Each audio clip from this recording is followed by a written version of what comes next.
Ladies and gentlemen, my name is Brendan Plays. This is Total Extreme Wrestling for our All Elite Wrestling save. We're coming off Full Gear, one of our big events of the year. Let's have a quick little recap if you did miss it. It was a 76 rated show, 1,000 people in attendance, our best attendance to date, 225,000 buys, headlined by Moxley winning back the AEW World Heavyweight Championship from MJF. Of course, the caveat in this match, the big moment, Sting was named the replacement referee as the original referee went down. He got hit accidentally. MJF was trying to cheat. Wardlow was trying to get inside the cage, trying to get himself involved. Sting, he was the only one with the key. He got himself in there and he took care of business, counted the 1, 2, 3, and allowed Moxley to pick up the win. So now Moxley's the champion once again, and probably looking as though we're going to have MJF and Sting continue on down the line. And speaking of continue on, we're going to have some storylines that will continue, we're going to have some storylines that will end, and we're going to have some new ones. So let's go ahead and take a look at some of the new storylines I've got in here, and we'll kind of explain some of the backstory here. We're going to keep Britt Baker and Chris Statlander going, so we were pretty happy with how things took place recently. At Full Gear, we had a 50 rated match between Statlander and Baker. That was fantastic.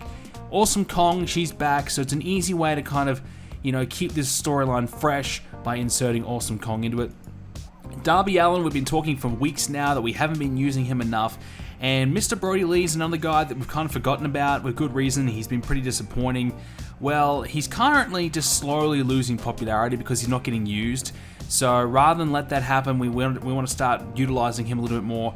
And of course, with Brody Lee comes the Dark Order. So a Darby Allin and Dark Order feud here, as obviously Dark Order's trying to recruit Darby Allin, who's been a guy who kind of flies solo. They believe Darby would do better in their group. This is going to be one of the big matches we're going to probably have in the series. Inner Circle versus the Young Bucks. That could and I think will be huge for the tag team titles. This is the one I was really not sure about. So after giving Moxley the championship back, I had plans. I thought, okay, Kenny Omega's going to be a guy. Maybe Park. I thought those two matches are big. Maybe we go Jericho again. But then I realized, okay, well, Park is probably in the TNT title mix. Omega is still feuding with the Elite. And, of course, Jericho's the tag team champion. So really no one there for Moxley to feud with. So we had to go something a little bit different, and I'm going to pull up Rey Fenix from, the mid-card and try and elevate him to be a legitimate main event guy, at least for the short term, and I'm going to have him challenge Moxley for the championship. Obviously Eddie Kingston's probably the main guy in the family, but I feel like, we'll get the best possible match from Rey Fenix. I know Fenix will deliver. I'm not worried about the match. I know it will be good, but probably not ideal, but I suppose for the short term, it's not a bad little fix. Originally, I was going to go Lance Archer, but I didn't want Lance Archer to take another loss, and I just thought we'll probably get a better match out of Phoenix and something a little bit different to what has happened. So yeah, we'll go with Phoenix and we'll see what happens there, and if it works out, obviously we've got Penta as another match as well, which could be a great main event on Dynamite, and of course Eddie Kingston, so some good matchups there at least for the next month or so. We're going to keep going with Kenny Omega and the Elite. So we're going to insert Cody Rhodes into this, and I think we are probably going to ultimately end up having Cody versus Kenny. I love to say I'll try and stretch it out for Revolution. I'm not sure if I'll be able to do that, but that might be the end game there. I'm still going to go with Hardy versus Cage. Of course, Jeff Hardy's coming back, so we'll insert him into that soon. MJF and Sting. This will be a tricky one. Sting's the authority figure. MJF's the top heel. So how do we really get MJF and Sting to really work without them potentially wrestling? Well, I guess, Sting kind of, annoying MJF trying to do things to get Sting to get fired, those types of things. We can go with that for a while. But ultimately, something has to happen in the ring. What that will be, I'm not sure. But MJF will have to face somebody at some point who is either represented by Sting, or maybe we go with a cinematic match, MJF and Sting one-on-one. So we're going to do something a little bit different, something we haven't done yet in the series, and that's kind of go down the tournament route. We haven't really explored it yet, but in TEW2020 there's a new tournament feature which makes tournaments really easy to do. So we haven't used that yet. I've never tried it, so I might give that a crack, see how it goes. So we're going to do that for the Tag Team Championship #1 contendership. This is a way where we can utilize all our lower to mid-card tag teams and kind of get them a little bit more feature time and give all their matches that they'll potentially have a purpose. So I think that's a good positive move. Ultimately, yes, the Tag Team Championships are on some of our top guys at the moment. So at some point, we need to move them down the card.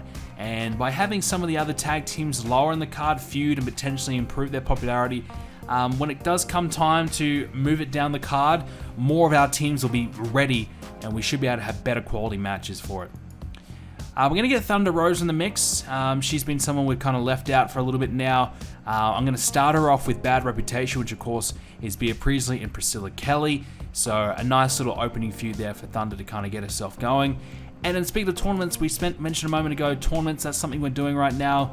Well, I figured rather than having Pac and Miro straight off the bat, let's have Pac and a few other guys go through a tournament to determine the next #1 contender. So another way to have a good series of matches on Dynamite and potentially Dark for the next few weeks leading into a big championship match.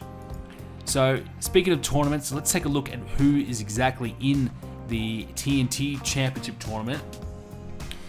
So we'll start with this one first. So these are the matches I'm kind of looking at the moment. So we've got Pac versus Jungle Boy. I thought that would be a great match.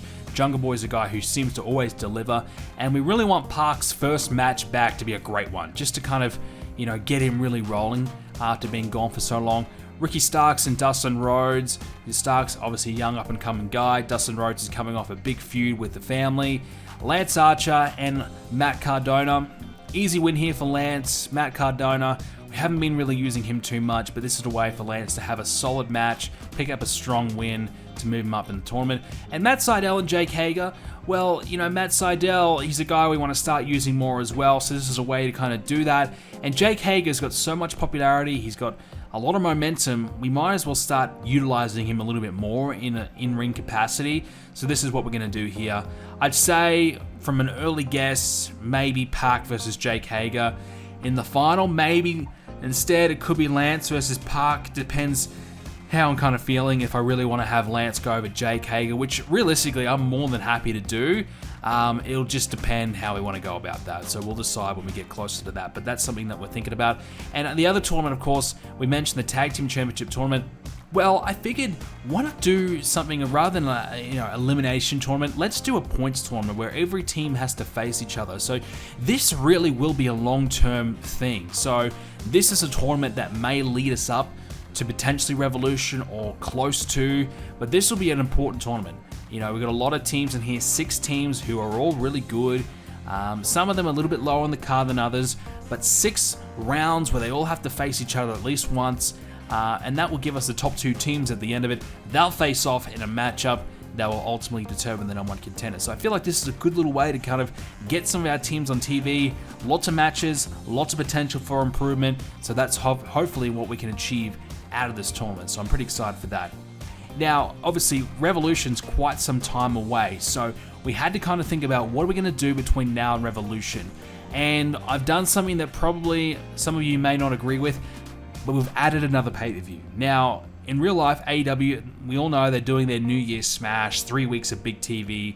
Well, it's a little bit difficult in TW land to kind of replicate that, but for us, I've decided let's just do, like a Fight for the Fallen style pay-per-view. Not a big show, not like a Full Gear, not like an all-out, but a stopping point, a decent show with maybe a big main event, maybe 2 big matches, nothing crazy, nothing way over the top, but a nice card just to kind of, be the breaking point between, our next pay-per-view. So rather than waiting until February, which is the 4th week of February, that's a long, long time away, we'll have something that we can build towards for the 1st week of January. So that will be a little bit easier for us to book, a little bit easier for us to kind of get to, and which is another reason why we can do something like Moxley versus Rey Fenix. That could be the main event, and if it's not an 80 rated match or a match of the year candidate, that's okay, because we're not looking for something along those lines for that show. We're just looking for a strong, solid show just to keep us going until we get to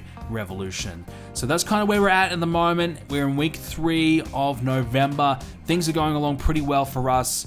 Financially, still a bit of a struggle. No doubt we're going to lose more money again. I don't think we're going to make money at all in this series. Not until we truly have fans back. And even then, I feel like it's going to be close. So, yeah, we're in a real bit of a pickle here. Another reason why we kind of needed a pay-per-view. So at the end of the day, if you think about it realistically, if AEW was in the red so badly every month and kind of pay-per-views are really helping out them financially, you'd have to believe that they'd be looking to do more. You know, they'd be needing more pay-per-views just to survive. So that's kind of where we're at the moment. We're at survival mode. We really need a pay-per-view of some sort to get us going because we can't afford to wait until February. You know, that's a long time away before we have another pay-per-view. So we could be having a string of really bad months in terms of finance. So, and financially, AEW needs to have some more pay-per-views. And realistically, a December show wouldn't have been a bad idea either. But I feel like that's a little bit too soon for us. I'm happy with a week 1, January show. And on this episode of TW, we're going to look to start building these new storylines and kind of kicking things off and kind of moving on from Full Gear, which I feel like was a really solid show. But again, we need to continue that momentum. So here's a few little incidents. QT's helping out Anna Jay with psychology. We've got Arn Anderson helping out Terrence Dudley with psychology.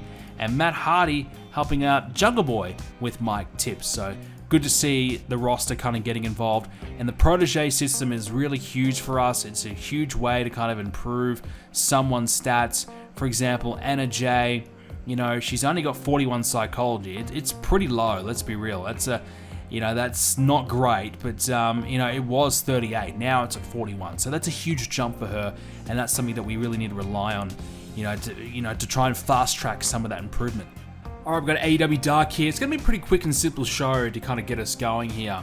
First up in the pre-show, Anna Jay took on the debuting Layla Hirsch. So we decided to sign Hirsch to a contract. She's got her rating of great for her new gimmick of a legitimate athlete. Anna Jay 24, Layla 22 for a 23 rated match. Opening up the show, we've got Thunder Rosa, Bea Priestley, and Priscilla Kelly to kick us off. As Thunder Rosa is out in the ring, she's looking for competition. Bad reputation, do accept. So no physical interaction just yet, but there is some desire for something between these guys to happen at some point. We had the first of our Tag Team Championship tournament take place. We had Angelico and Jack Evans of the Hybrid 2 take on the Butcher and the Blade. Angelico best in the match of 47. Not too bad. Jack Evans 44. The Blade 34. The Butcher 33. Only a 31 rated match.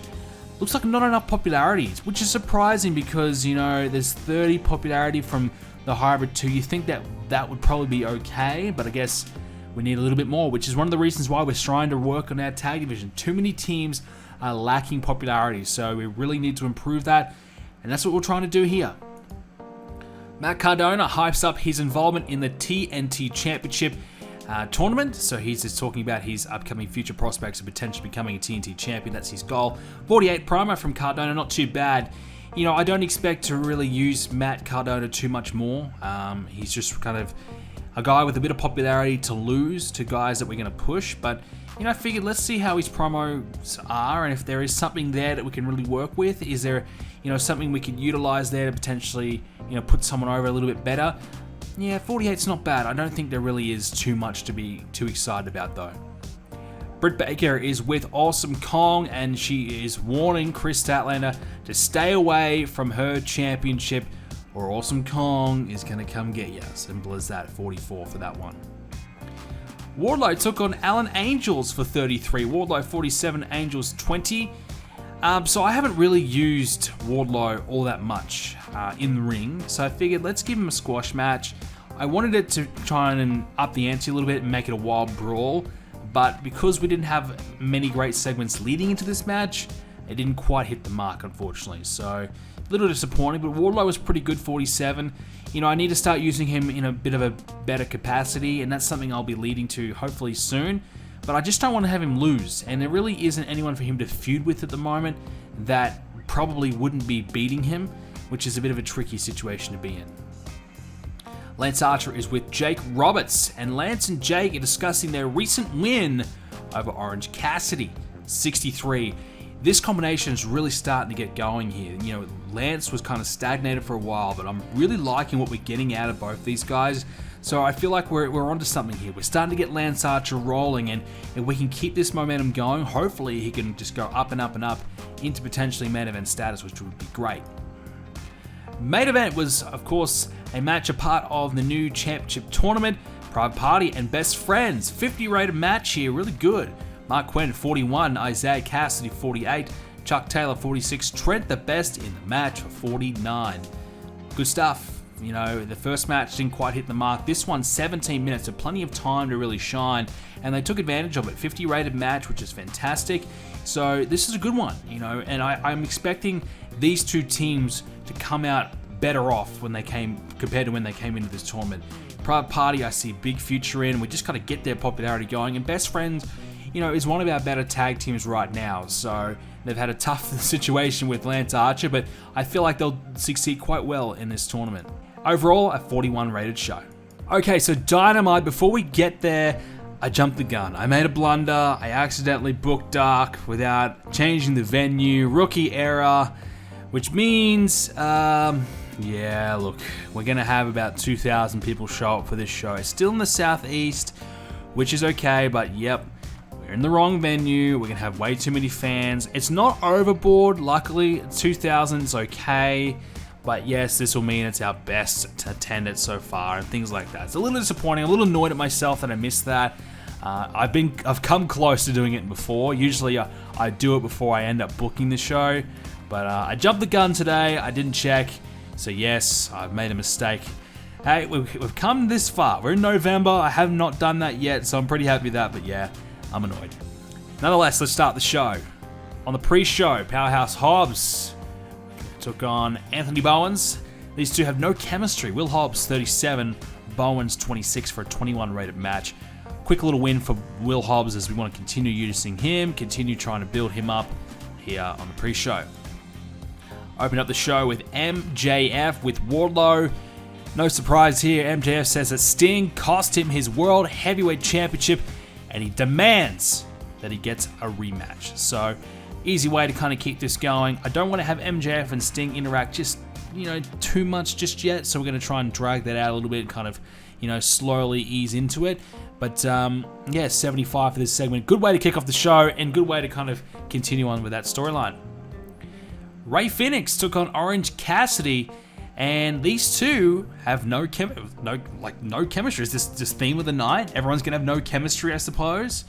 Excalibur and Eddie Kingston have good chemistry. There's something, I suppose, when they're on commentary. So we put Eddie Kingston on commentary for this match.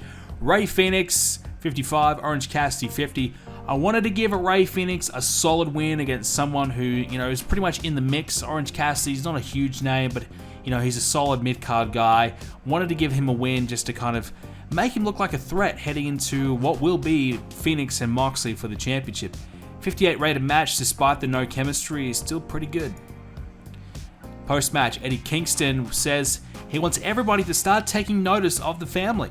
You know, they defeated the Nightmare family. Now Eddie Kingston's, you know, he's had enough of people overlooking them and not respecting them enough, I suppose. And he wants people to start taking them seriously. And that was a 61 promo, so that's good stuff from Eddie Kingston. Next up, Sting. Well, this is why we pay him the big bucks.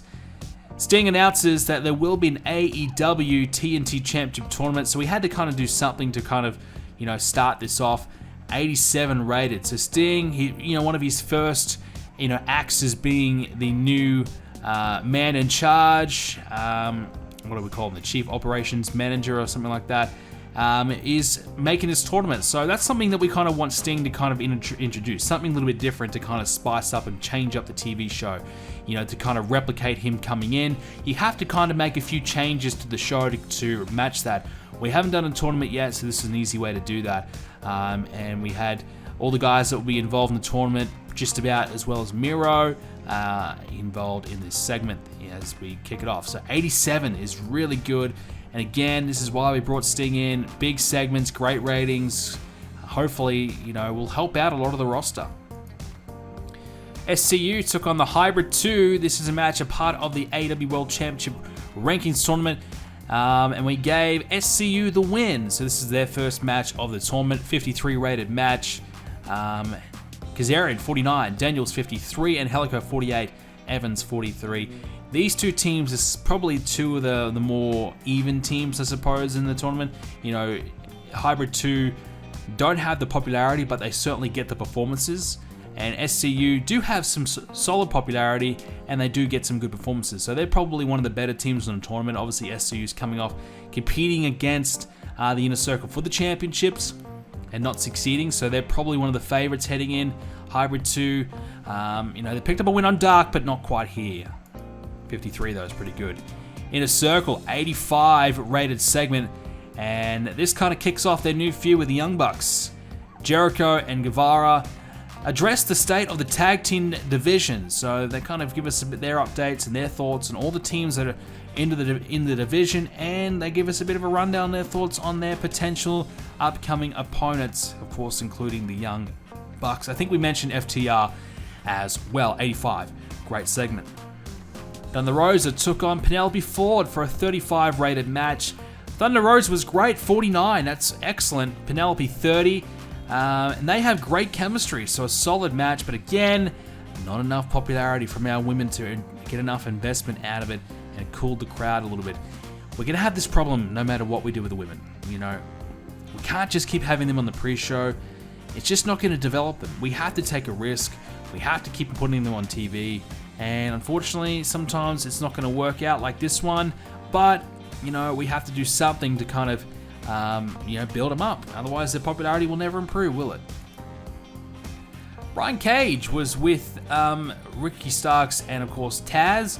And Taz was mocking Matt Hardy for his embarrassing performance at Full Gear against Cage for 53. So we're kind of setting up for Jeff Hardy to come in. You know, Matt Hardy a little bit down the dumps, coming off a big loss against Brian Cage.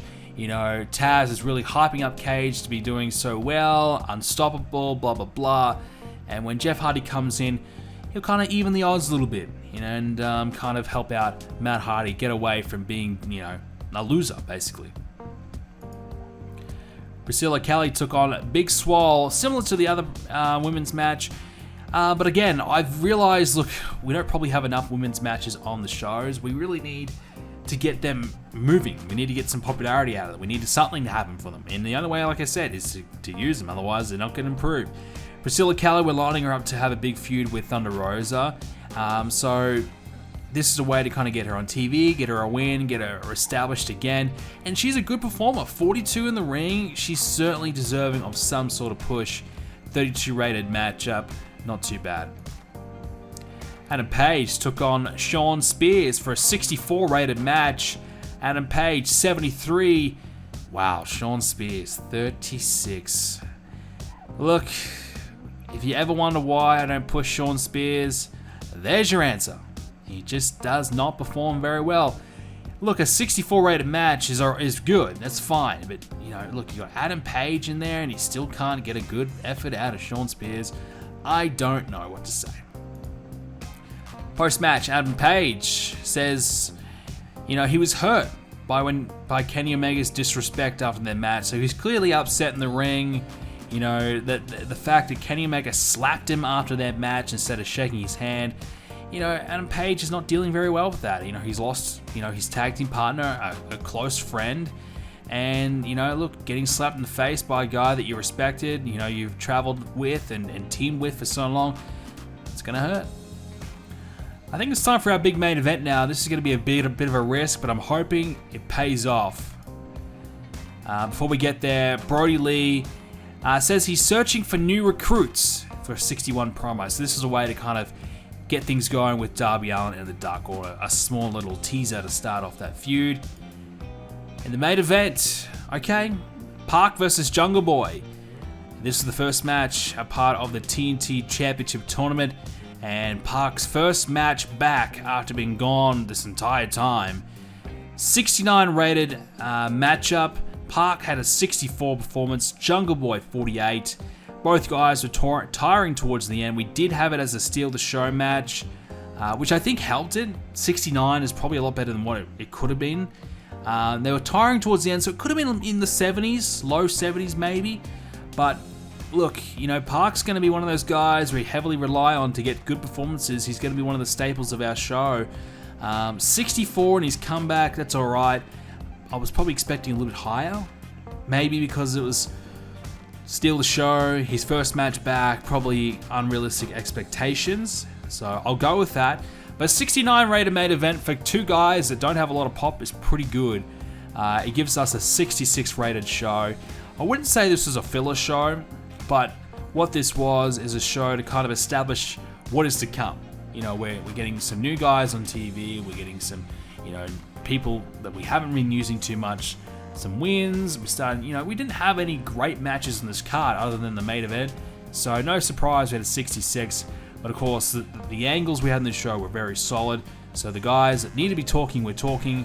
And it got us a pretty good show in the end. I'll take that.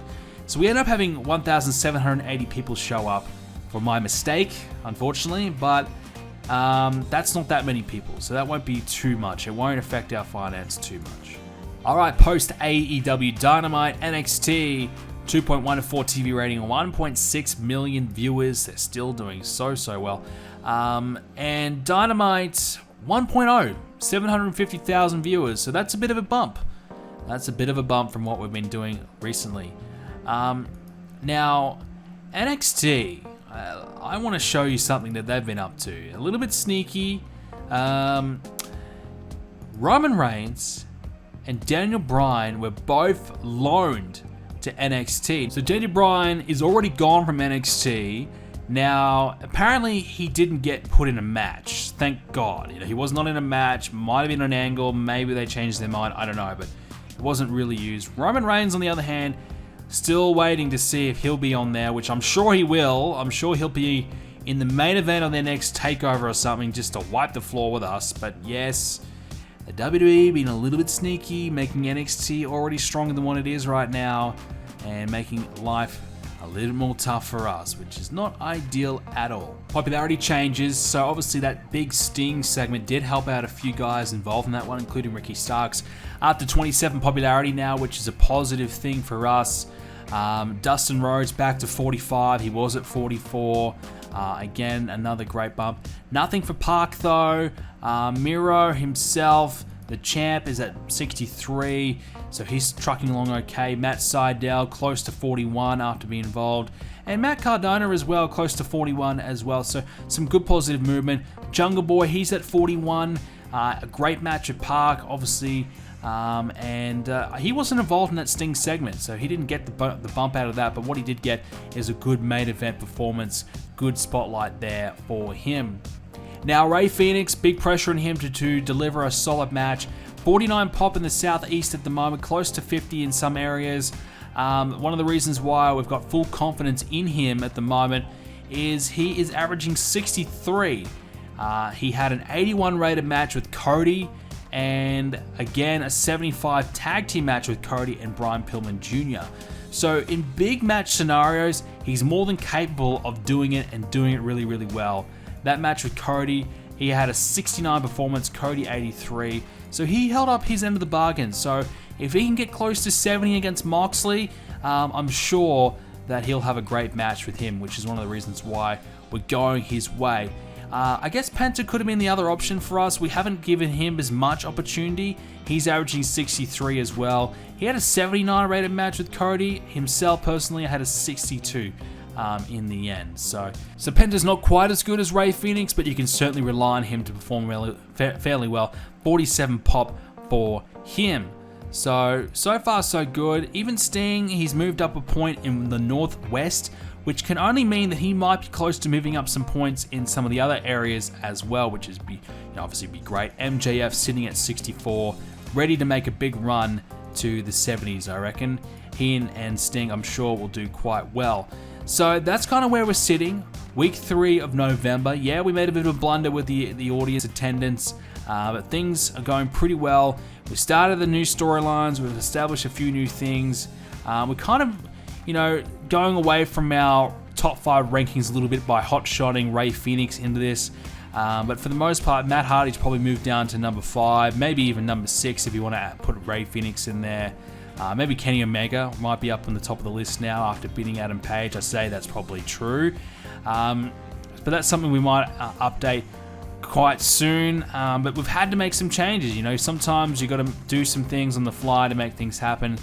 And look, first time we've used this tournament, and so far I'm really enjoying what we're seeing out of it. As you can see, the matches that we've currently had already, they've already been put into the tournament, and we get a bit of an easy idea on who needs to face who going forward. So I really like the tournament setup. Likewise for the TNT tournament, we can clearly see Park versus Jungle Boy has been entered in as well, and that's something that I highly recommend. If you're playing TEW2020 out there, definitely make sure that you do that. And of course, if you do want to win a copy of TEW2020, you don't have it yet, come to the forums, BrendanPlays.com/forums. We'll be doing a giveaway for TEW2020 to celebrate the Christmas time. So make sure you come out to the forums and you'll see all the details about that there. With that being said, thank you so much for watching, ladies and gentlemen. Hope you did enjoy it, and I'll see you all in the next one.